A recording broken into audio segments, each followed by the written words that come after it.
I'd like to talk a little bit about meal prep. So, everyone's deciding that they're doing meal prep, but the end of the day, what is meal prep? It is about creating a system in your kitchen for you to be able to create a meal and get out without spending hours in the kitchen. And it can easily be done. But there are a couple of things that we all need, and I'm going to talk about the tools for meal prep right here.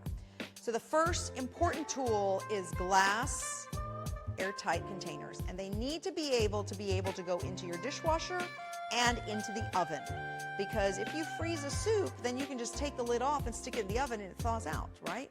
So we want to be able to do that. So glass containers, imperative. The next thing you need is a really good knife sharpener, because it's no fun to sit there and cut vegetables if we can't cut with a knife. I mean, it's no fun. The other thing I love to have is a food processor, because it helps chopping. If I don't feel like cutting garlic into teeny tiny pieces, I throw the bulbs of garlic into the food processor and wham, it's done in 2 seconds. If I want to make hummus, I can make hummus in less than 5 minutes. So these are the things that we can use that food processor for. Now here's the interesting thing about the tools for the kitchen. We all have budgets of one way or another, and so sometimes something like a knife sharpener for $50 seems like, well, that's a little bit excessive for a knife sharpener, or a $100 knife sharpener, to be honest. But here's the thing. If it makes your chopping easier and you actually use the knife sharpener, it's totally worth it. I remember when I first bought my first Vitamix, it was $400. But guess what? I use my Vitamix every day, literally. So $400 is nothing when you look at it that way, right? It has helped my food plan. I make smoothies, I make sauces, I do all sorts of stuff in there. So that's how you want to look at your kitchen gadgets. We typically will spend more money on a hair care product than we will a kitchen gadget. But a kitchen gadget is going to make your life in the kitchen easier. And that is super important.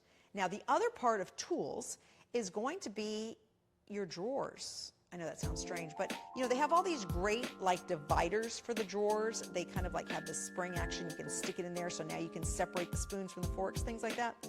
These are really important because, once again, if you are let's just say you're going to make a soup and you open a drawer that has knives and spoons and all this stuff thrown in there, and now you have to spend 5 minutes trying to find your tools that you need, the kitchen becomes frustrating. You don't want to cook. It's too much of an ordeal. I get it. But what if you just open the drawer and here's the knife, here's the spoon. I can just use these things easily.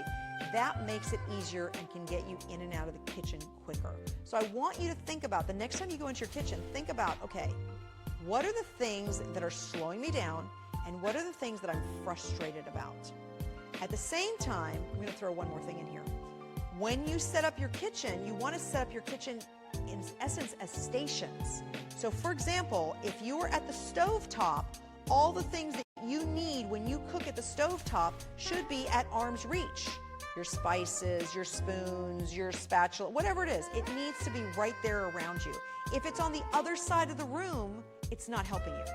So I want you to look at your kitchen and somehow subdivide it into stations. If you have a station where you have your coffee pot or your tea kettle, but the cups are on the other side of the kitchen, that's not helping you. Now that's creating more work. So try to really streamline your kitchen and make it so it becomes easy to come in and out. And this is going to help your meal prep. And these are the best tools that you can use to make this part easier.